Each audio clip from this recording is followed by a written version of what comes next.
Olha, gente, o presidente Jair Bolsonaro retomou sua agenda de viagens pelo país após ter se recuperado do coronavírus. Hoje, Bolsonaro participou da cerimônia de acionamento do Sistema Integrado de Abastecimento de Água na cidade de Campo Alegre de Lourdes, lá na Bahia. Em seu discurso, o presidente da República teceu elogios para o Nordeste e elogiou o trabalho realizado pelo ministro do Desenvolvimento Regional, Rogério Marinho, e o seu empenho em retomar as obras paradas naquela região. O mandatário também reforçou que precisa do apoio do Congresso Nacional para resolver problemas do Brasil. Abro aspas. Já ouvi de parlamentares e prefeitos alguns problemas da região. Esses problemas, quem vai resolver não é o Jair Bolsonaro sozinho. Vai ser ele e o parlamento brasileiro. Temos aí, produção, esse vídeo ou não? Não vamos de vídeo. Olha, gente, desde o momento em que o avião pousou logo pela manhã no aeroporto de São Raimundo Nonato, no Piauí, o presidente foi recebido por apoiadores com gritos de reconhecimento do seu trabalho. Em um vídeo publicado em seu Twitter, Bolsonaro aparece colocando um chapéu nordestino e montando em um cavalo. O mandatário cumprimentou os apoiadores e em seguida retirou o chapéu e o rodopiou. Thaís Oyama, para começar a tarde de hoje.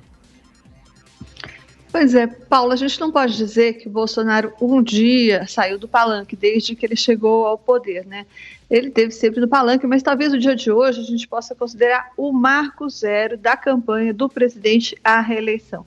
A gente viu aí pelas imagens todos os clichês, né? Os clichês do político em campanha no Nordeste. Então teve jegue, cavalo, né, parece, depois ele subiu num jegue também, chapéu de couro, aí ele fez um discurso com ênfase em Deus. O Nordeste é formado basicamente por católicos muito religiosos, né, só faltou mesmo a buchada de bode, né, mas em breve acho que ela aparece. E a gente sabe que o Nordeste é a região mais pobre do Brasil, a que mais concentra brasileiros das classes D e E, que são as mais beneficiadas, estão sendo as mais beneficiadas pelo auxílio emergencial, e isso explica por que motivo o presidente Bolsonaro tem ganhado mais pontos nas pesquisas nessas classes, na mesma medida em que ele perde popularidade nas classes mais altas. E vai continuar perdendo, né, Paulo? Não só por causa dos seus deméritos, mas também por causa do inevitável aprofundamento da crise econômica, que não tem jeito, vai vir mesmo. Então, o Nordeste é, para o presidente Bolsonaro, uma espécie de boia de salvação. E é por isso que a gente vai ver cada vez mais ele visitar essa região e cada vez mais o governo promover ações voltadas para essa região Nordeste. Mas me chamou a atenção o papel e a presença de duas pessoas nessa viagem especial. A primeira foi o ministro Rogério Marinho. Ele é ministro do Desenvolvimento Regional, não tem nada demais ele estar numa viagem dessa, mas o presidente fez questão de falar dele, apresentar ele no microfone, elogiar, etc. E a gente não pode esquecer que ele está se consolidando, o ministro Rogério Marinho, como antípoda da política liberal do outro ministro, o Paulo Guedes, da Economia, não é? Então, isso pode aí estar sinalizando alguma queda do presidente Bolsonaro, alguma tentação do presidente Bolsonaro a escapar da rigidez de algumas políticas de responsabilidade fiscal, por exemplo, né? Teto de gastos, talvez, eu não sei, só sei que ele vai precisar de dinheiro para fazer essa política do Renda Brasil, que é muito importante para o governo dele e para ele também. E a outra presença que me chamou a atenção foi o do organizador da viagem, quem convidou e quem foi o anfitrião do presidente Bolsonaro, que é o senador Ciro Nogueira. Ele é do Progressistas, ele é do Centrão, mas me chamou a atenção porque a gente às vezes se esquece, mas ele era um lulista de primeira hora, né? Um ex-aliado do ex-presidente Lula. Ele comemorou efusivamente a soltura do presidente Lula, antes do ex-presidente Lula saber que não poderia ser candidato nas eleições de 2018, o senador Ciro Nogueira elogiou ele, fez campanha, disse que ele é o melhor presidente da história do Brasil e que se ele pudesse se candidatar, teria o apoio dele, Ciro Nogueira, que hoje foi o feliz anfitrião, alegre anfitrião do presidente Bolsonaro, que ele já xingou muito, inclusive, né?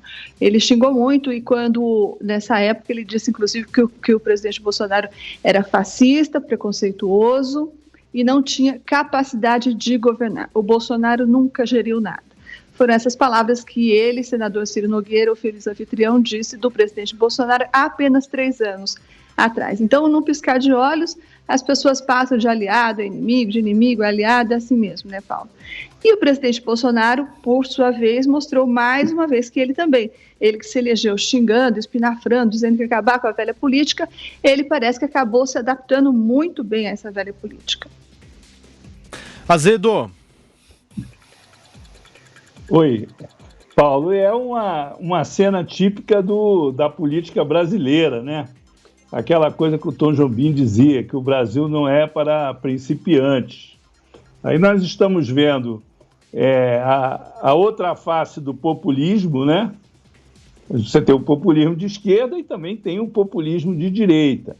E nós temos também um ingrediente que é muito forte no Nordeste, secular, que é o messianismo, acreditar no Salvador da pátria. E o Bolsonaro, ele está navegando nessas águas, literalmente. Quer dizer, essas obras lá no Rio São Francisco são obras iniciadas pelo Lula, ele está capitalizando essas obras, ele está faturando o impacto econômico do abono de emergência nos municípios nordestinos e está se aliando às velhas oligarquias do Nordeste. O Ciro Nogueira é um chefe político tradicional, um chefe político do moderno coronelismo nordestino, e nós estamos assistindo esse transformismo todo dele aí rapidamente. Não completou ainda 2 anos de governo e ele já está mudando toda a sua estratégia eleitoral para a reeleição. Ele perdeu as eleições no Nordeste e agora ele avalia que ele pode ganhar as eleições e se reeleger a partir dessa votação que ele começa a construir no Nordeste. É uma estratégia, como disse a Thaís, uma estratégia eleitoral em pleno curso. Muito bem. Você então, Constantino? Paulo, a gente tem que tomar sempre algum cuidado para não chamar todo mundo que é popular de populista, porque as coisas se confundem mesmo.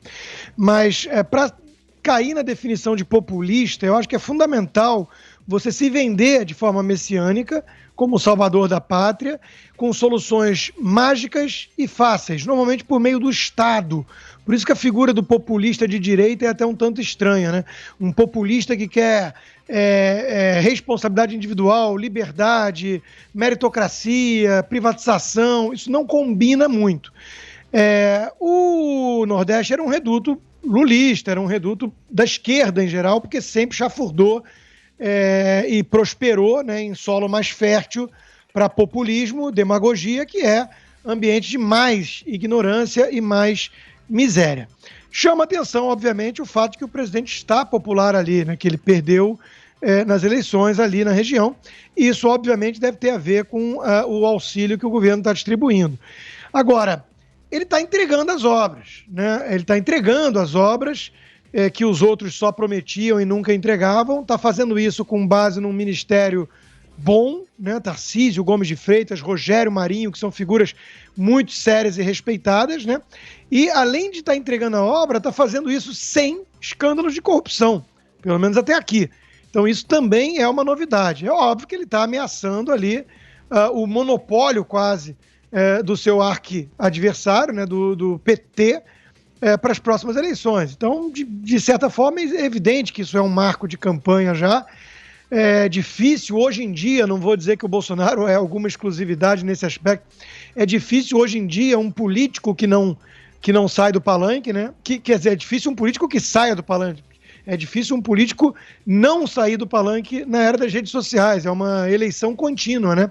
Então, alguém vai dizer que os governadores aí não estavam em campanha, em palanque durante a pandemia? Só estavam, né? Então, infelizmente, essa é a nova realidade. Eu acho que mais preocupante do que um político fazendo campanha, que é mais ou menos o esperado, ainda que seja lamentável em algum aspecto, né? É quando, por exemplo, um ministro do Supremo faz campanha política ou tenta vestir um figurino de acordo com o público. Eu lembro de um vídeo, uma imagem que viralizou do Alexandre de Moraes, né? Recebendo povos indígenas e fazendo ali uma dança esquisita e uma oração e tudo bem a caráter, né? Isso é o quê? Isso é ministro do Supremo? Ou isso é uma coisa meio palanqueira? Então, na verdade, todos eles estão em campanha, todos eles estão fazendo política. É fazer política você abraçar a gente que você demonizava há um tempo atrás, e infelizmente também, isso é do jogo. Temos uma política muito fragmentada, muitos partidos sem qualquer tipo de visão de mundo, né, fisiológicos apenas, sem base programática, você não consegue sequer atrair por afinidade, né, ideológica, isso no Brasil não existe, é raro. Então é o que restou, né? O presidente tentou bancada temática, tentou pressão das ruas e não funciona muito. Então, cobravam tanto que ele articulasse com o Congresso, né? Me parece que é mais ou menos isso que ele está fazendo. Enquanto não tiver escândalo de corrupção, faz parte do jogo. Olha, gente, o Palácio do Planalto informou no começo da tarde de hoje que a primeira-dama Michele Bolsonaro... Oi, perdão, Thaís. Desculpa, eu só queria lembrar aqui que essa abordagem de populismo que o Constantino fez, ela tem essa limitação econômica, né? Mas você tem um conceito de populismo que passa por outras coisas que não a abordagem econômica, como, por exemplo, essa tática de resolver ter soluções simples para problemas complexos, né, como assim, prender produtores de carne, a gente já viu isso.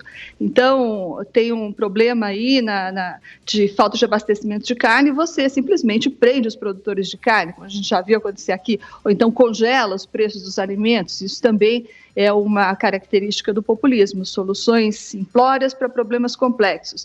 Ou então resolver uma pandemia com uma caixa de remédios, por exemplo. E também é característica do líder populista essa supressão das instituições ou desprezo pelas instituições e essa convicção de que você pode e deve falar e resolver as grandes questões diretamente com o povo. Por último, o populista também não gosta de contradições, não gosta de paradoxos, não gosta de ambiguidades. Para ele, tudo é certeza. E os populistas também têm uma tremenda queda por teorias da conspiração. Constantino.